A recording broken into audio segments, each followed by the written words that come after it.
ભાઈ તમને આ જયઘોષ નાદ જે કરો છો ને એના ધર્મ, એના નિયમો, એના નીતિ નિયમો, એનું પાલન તમારું એક એક બાળક કરશે ને એ દિવસ આ ગાદી ઉપર કોઈની પણ તાકાત નથી, બેસવું તો ઘેર ગયું હાથ પણ નહીં અડાડે. તમે એનું કારણ હું એવા સંન્યાસીનો શિષ્ય છું ને, મારા ગુરુ 365 દિવસના અંદર 250 દિવસ તો શિવ મંદિર બનાવેલી. કદાચ તમારામાંથી જનરલ લોકો ઓળખતા છે મારા ગુરુને, ચંદનગીરી બાપજીને, બરાબર. હું એ સાધુનો શિષ્ય છું જેને હજારો એકરની જમીન છોડીને બીજા મંદિરો બનાવ્યા. એનું કારણ ત્યાગે શું વાગે. અને બીજા નંબરમાં એક યાદ રાખજો, તો આરંભે સુરા, આ ચાલુ થયું એટલે એકબીજાના તલવાર ખેંચો ને એવું કરશો. રણે દીના અર્ધે જશો ને એટલે 5 બાપુ આગળ છે, બાકી બધા ઘેર. પરસ્પર વિરોધી નામ, અંદર લડશો ને તો કોઈ દિવસ તમારું કલ્યાણ નહીં. એટલે એમાંથી બહાર આવો. માથું એક હોય, હાથ બે હોય, પગ બે હોય, આંખ બે હોય, બધું એક સાથે કામ ના લગાવાય. આ શરીરનું સંચાલન તો એકલું મગજ જ કરતું હોય. એટલે અહીંયાથી જેની નિયુક્તિ કરો, જેના નેતૃત્વમાં તમે ચાલો ને એના નેતૃત્વમાં રહેજો. અને બીજી એક વાત કહું, કદાચ મને ત્યાંની તો એટલી ખબર નથી, બેન અહીંયા તો હું મારું ભજન કરીને હાલ પણ મારું અનુષ્ઠાન ચાલે છે 1 વર્ષનું. અહીંયા આ ભૈરવજી હનુમાનજી આગળ તમે ખાલી શ્રીફળ મૂકો ને હાથે 2 ભાગ થઈ જાય છે, તો ભાઈ પારકા માણસની તો શું હાલત થાય.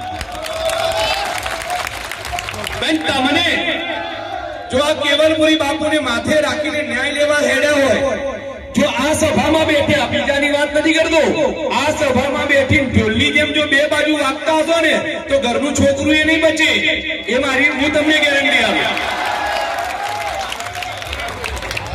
2 બાજુ તમે કરો તો 1 બાજુ કરો, ચાહે આ પાર ક્યાં તો ચાહે પેલી પાર, ક્યાં તો રામ જોડે ઉભા રહો તો રાવણ જોડે ઉભા રહો, ચહેરો કરીને બતાવી દો તો ખબર પડે.